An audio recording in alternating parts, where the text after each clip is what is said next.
Right now I think it's around about 16 full-time employees with a smattering of unpaid interns around the way too. I don't know why I said around the way. This isn't a LL Cool J song.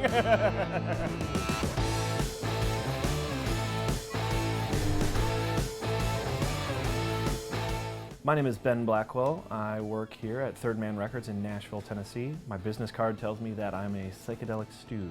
We are in the vaguely new Man Novelties lounge, surrounded by all of our fine coin-operated machines. So this is a Mold-A-Rama machine. These kind of debuted in the 1960s. You'd usually find them at maybe a museum or a zoo or a World's Fair. And basically what it is you have a compression mold of any number of interesting images. So a lot of times they're dinosaurs or busts of presidents or famous people. What we did was we commissioned a new mold to be made in the shape of Jack White's 1964 Montgomery Ward's airline guitar that he made famous playing with the White Stripes. So for a mere $3, the machine compresses together, the guitar pops out.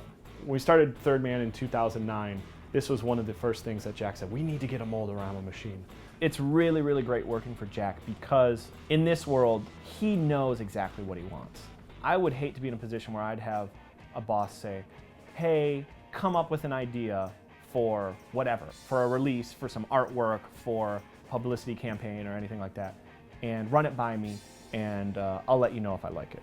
You have nothing to go on. You have to basically just hope that your mind is keyed in with their mind or their vision. And he's incredibly hands-on too. I think a lot of people, when I tell people this, they kind of, really? But if he's not in the studio or he's not on tour, he's basically in here every day. There's always something for him to kind of look over and say, hey, what do you think of this? Or let's do this or whatever.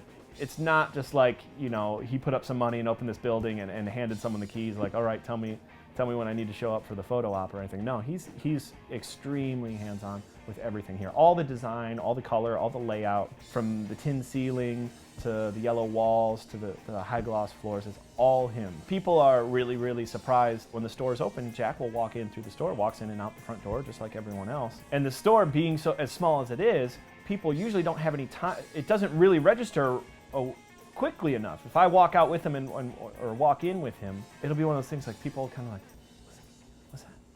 And by the time it registers, he's already, you know, in the back in his office or something like that. So it's fun. These are automatons. So they all have custom Man uniforms as well. They're usually moving and operational, but they don't tell me where switches are for things in here, but they're usually moving around. The one is a conductor. He's got music there. Hello? Hello, Jack? No, I was just calling to say happy Sunday. Hope you're doing well. Do you like pancakes?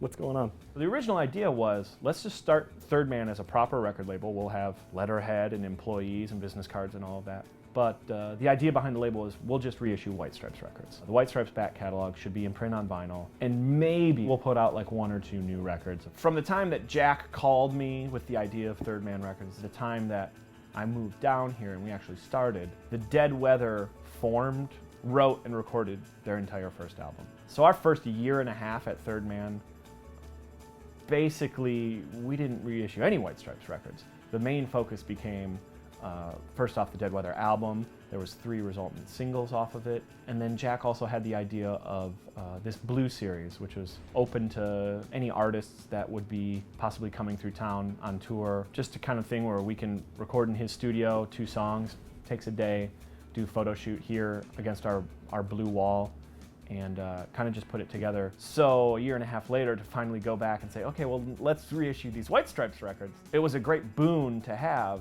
having already established ourselves both as a brand and a name, and just, you know, frosting on top of it all. This is a Scopitone machine. This would have been new in like the mid-60s. Basically what it is, it's a video jukebox. And so this would have been like in a bar or a bowling alley. And you put in your money and you select whatever you want to see, and it plays a video on the screen. It runs completely on 16mm film. So if you look down here, we customized this. We busted out the front grille and put plexiglass there so you can actually see the carriage of all the different films. Now, first off, this is the only Scopitone machine in the world that's basically in a public place. But secondly, the other really, really cool thing is what we did is we took all of the music videos associated with Third Man Records. So starting with the White Stripes all the way up through Jack White's solo videos that were shot and produced last year. And we transferred those all to 16mm film. So you can actually watch the White Stripes Fell in Love with a Girl, you can watch the Raconteurs, Steady as She Goes, Carl Sagan, Glorious Dawn, all the way up through Jack White solo songs. It's the only Scopitone in the world that has modern music videos on it. Anything that we can do in-house, we want to do in-house, whether it's visual design, whether it's pick and pack, mail order, shipping, web design, running the fan club, all of that stuff, putting on live shows, having our own record store. Any idea that you could have as an artist or a creative person that don't ask someone else to help or facilitate if you don't have to. That's the way to, first off, to maintain that your vision stays pure, stays true to what exactly you think. When we sell records directly to a customer here, we don't have to pay a distributor. So it works better for us, it works better for the fan. They can get the record cheaper. Who's gonna complain about that? I really, really love this. This is what we call the Third Man Monkey Band. And so it's just an old coin-op amusement. You can see the monkeys all have custom-made Third Man outfits. So the yellow and black there. And the back wall of their little enclosure mimics the back wall of our live stage in the Blue Room. What we've been doing recently with the Third Man Monkey Band, we've been putting upcoming releases on the Monkey Band and not telling people what it is. So we won't announce the artist, but we'll have a box here where people can guess who they think the artist is. The correct guesses, I think we usually do the first 3 correct guesses, will get a copy of the limited edition version of that vinyl. The first one I think we did with that was the single we did with Gibby Haynes called Paul's Not Home. No one could really guess it, which was great. We ended up having to give clues online. The limited edition version of the Gibby single was his single pressed on an X-ray, old X-ray film. So those folks got a particularly nice one. As far as we could figure out, we were the only venue in the world where you could go to and the performance was being recorded live to analog. Since October, we actually kicked it up a notch and we added in vinyl mastering. So what we're actually doing now is we're recording the live shows direct to vinyl. Again, the only place in the world, the only venue in the world where you can go and see a band record direct to vinyl. So this is the Third Man photo booth. It's a classic photo booth in the sense of it's a dip and dunk photo booth. A lot of the photo booths that you see nowadays are all digital printouts. But this one has the actual printing chemicals and it prints on photo paper.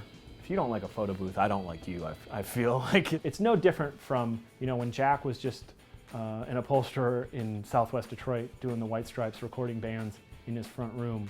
What we do here, any teenager could do in their own bedroom, recording yourself, releasing yourself, controlling things yourself. And I would urge everyone to do that.